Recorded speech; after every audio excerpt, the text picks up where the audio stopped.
Hi guys, my name's Doug. Welcome to My Messy Garage. In today's video, we're going to be installing a set of fender flares on a 2019 Can-Am Defender XT. Follow along, hopefully you get something from this.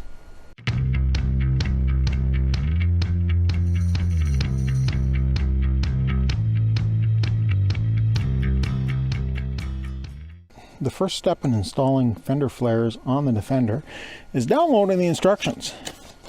BRP has a website, it's instructions.brp.com, and then you can do a search for the product you're working on. In this case it's a Defender, and then went down the list and found the fender flares. There's a PDF document that's, I don't know, 10 pages or so long, and it has pictures and descriptions of what you're supposed to do. It looks, when you first look at the instructions, they don't look very detailed at all, but I've found that generally they turn out not too bad when you start looking at them with the piece of equipment right in front of your nose. I don't know how well it's going to show up here in the camera, but on the black body panel you can kind of just make out dimples. And those dimples line up with a molded boss on the back of the panel that is threaded, or that is designed to receive the thread from the self-tapping screws. And we're supposed to drill them with an 1/8 inch drill bit and no deeper than 1/8 of an inch. Let me set you up on my monopod and I will grab a drill and get this drilled out. So we've got an 1/8 inch drill bit here, and we just want to go through the skin. We don't want to drill into the back and screw up the screw boss that's in behind.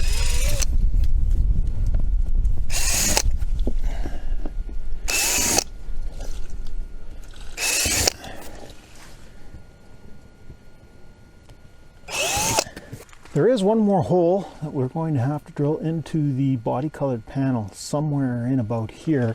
Unfortunately,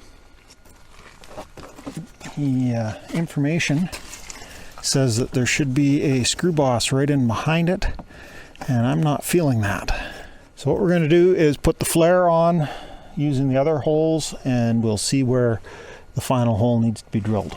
One of the points they make in the instructions is to make sure that we don't over tighten this. We are just putting screws into plastic, and we don't want to pull the threads out.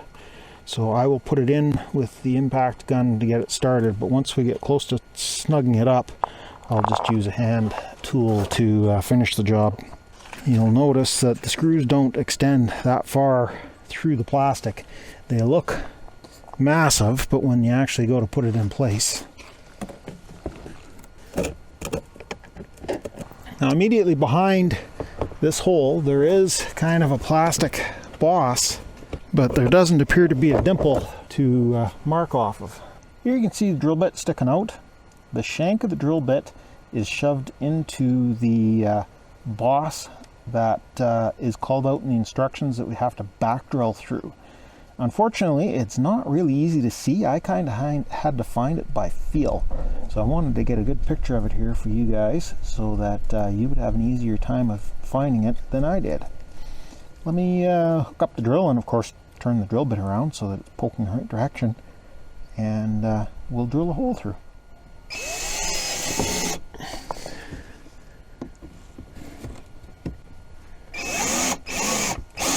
And one more screw. And you can see where the drill bit came out through the fender right there. I'm going to take the appropriate self-tapping screw and start it into the hole. Okay, all of those are started. I'm going to grab the hand tool rather than using the impact driver, and we'll snug these down.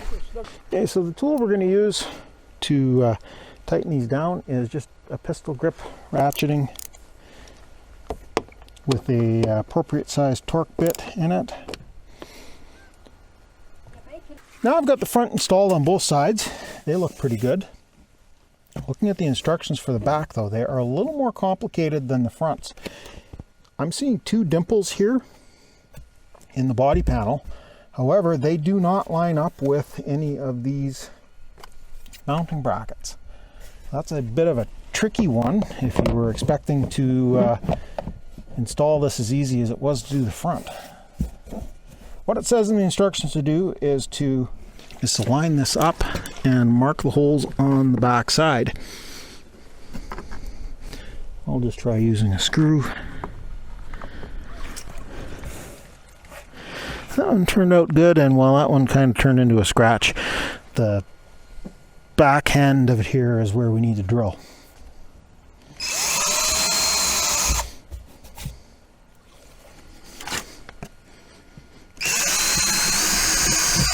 Okay, so we've got 2 holes drilled, and we've got the other 2 marked. And I'm pretty sure we'll have to drill those out to a larger size because we're not using self-tappers to put these ones in. They actually get bolted on. For the next step in the instructions, there's the inner fender skirt. And these just have these little push clips that are supposed to pop out easily with a flat blade screwdriver. But the screwdriver I grabbed was too small. Here's a more appropriate screwdriver. And well, it takes a little bit of work. The way these work is that there's a center core, we slide it back, and then the rivet basically pops out. There's 1, 2, 3, there's one up on the frame, and there's one up underneath the body.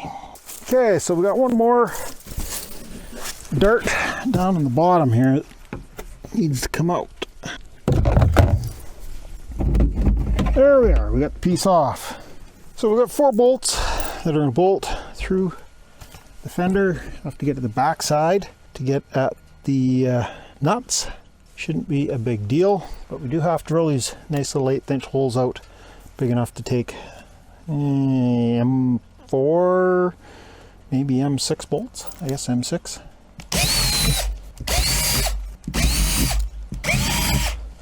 And we don't want to go too deep. It doesn't look like there's anything in behind there, but just on the safe side. And those are perfect. And there are 4 bolts are pushed in through to the back side.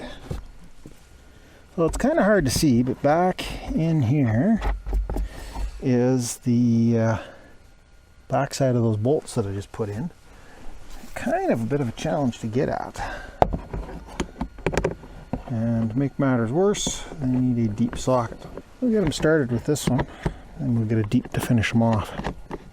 The other problem is that I don't really have a good way of holding them at the outside here because there's not really enough room to get a driver onto the head of that torque screw.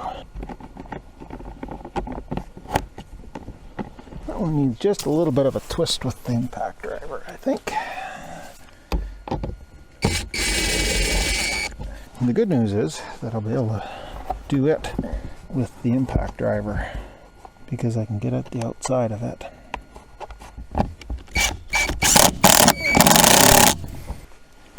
So I got this nice little ratchet here that's designed to work with quarter drive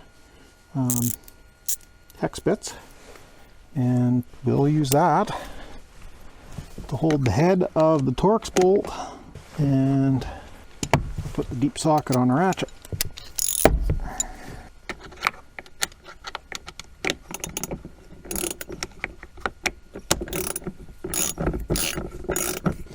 That's snugged up quite nicely.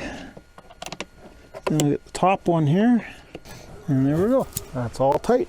Unfortunately, I lost the battery on my action camera, so we're gonna have to finish filming this with my iPhone. On the back, we've got dimples again, and there's a hole here underneath that we'll have to put a bolt in to attach the outer fender flare. So let me punch these holes through to 1/8 inch, and then we'll line up the outer fender flare and attach it. So here we are, we got the 4 bolts started in their holes, and I'm going to tighten them up with the Torx gun here. Again, we don't want to go all the way. We'll just get them most of the way in.